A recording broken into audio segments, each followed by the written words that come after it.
Good morning and welcome, young scholars.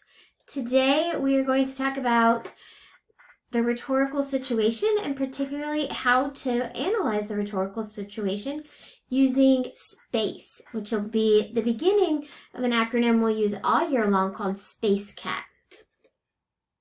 So first, some of you might be asking yourselves, what in the world is rhetoric?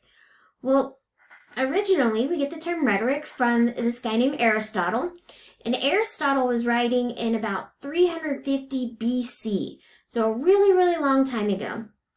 And during his time, most of the speaking that was being done was for political reasons, and so he had a school that was charged with trying to make sure that people could speak politically at these different gatherings in ancient Greece. And so Aristotle came up with the definition of rhetoric as the faculty of observing in any given case the available means of persuasion. And you might be like, yo, Ms. Griggs, what does that mean? So really what we're looking at is how we can use language, and language here can be anything, to try and persuade people or to try and construct meaning. So rhetoric is the use of language to construct meaning. So for our purposes, this can be anything that they say, anything that they write, or even the images that are associated with it. So as we increasingly become more of a digital society, the images that are associated with it are also rhetoric as well. So when we start talking about rhetoric, we want to talk about what is known as the rhetorical situation.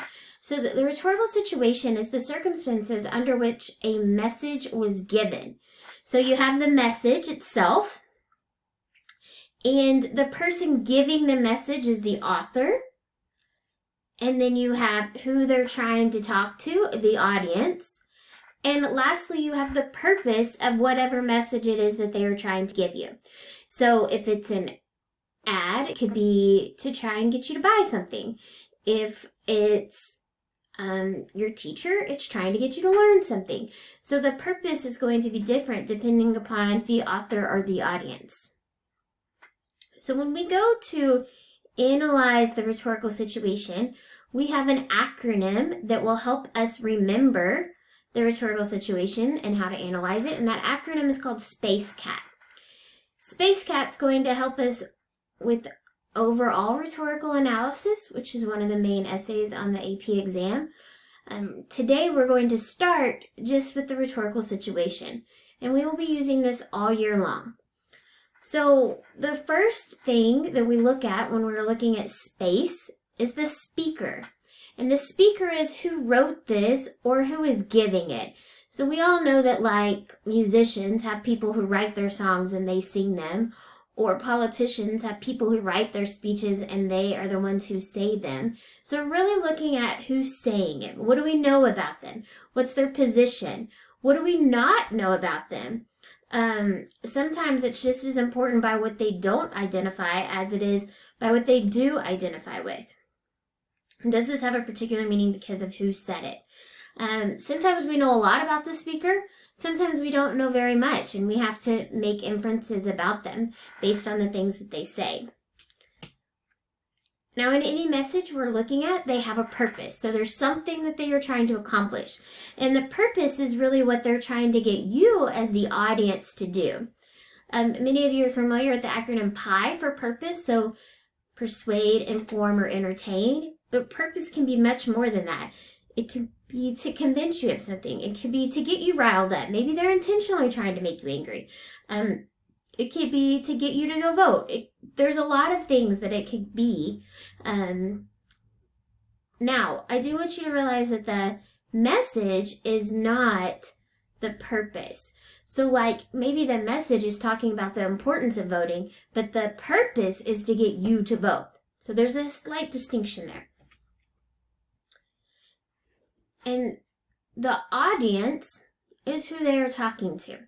Now, when we talk about audience, we want to talk about who the intended audience is. So there's an intended audience and a secondary audience. So I like to think of this as like, maybe you send your friend a text message, and that's the audience. But your friend took a screenshot of it and sent it to a whole bunch of people. Well, that message was never intended for everybody else in the world to see, but now they have seen it. So, but when we talk about intended audience, we're talking about the friend that you sent it to. It's just like whenever we read a bunch of speeches that were written a long time ago, many of which you were not born during, so you are not the audience of that. One of the things that students really struggle with on audience is trying to put everybody or everyone, and that is never the audience. I just want you to know that now, okay? But I do want you to think about what the speaker assumes about the audience. What do they assume that they have in common? So if they say something like we, what are they trying to say we have in common? Context brings us to our next letter, in space. So the context is what's going on in the world when this text was produced. So what's the bigger issue at hand? For instance, right now we're in the middle of the Black Lives Matter movement, and we can talk about that movement as a whole as context, and then we can get more specific to talk about exigence. So certain speeches or certain things are published in direct relation to a specific incident that happened. So Black Lives Matter has been going on for 3 years, but just this year, can we talk about like George Floyd? And that would be the exigence. So we want to use space whenever really trying to understand the situation of a message that we are reading. And you will use that to really introduce your papers for rhetorical analysis, which, like I said, is one of our major essays. I hope you have found this video informational, and if you have any questions, please let me know.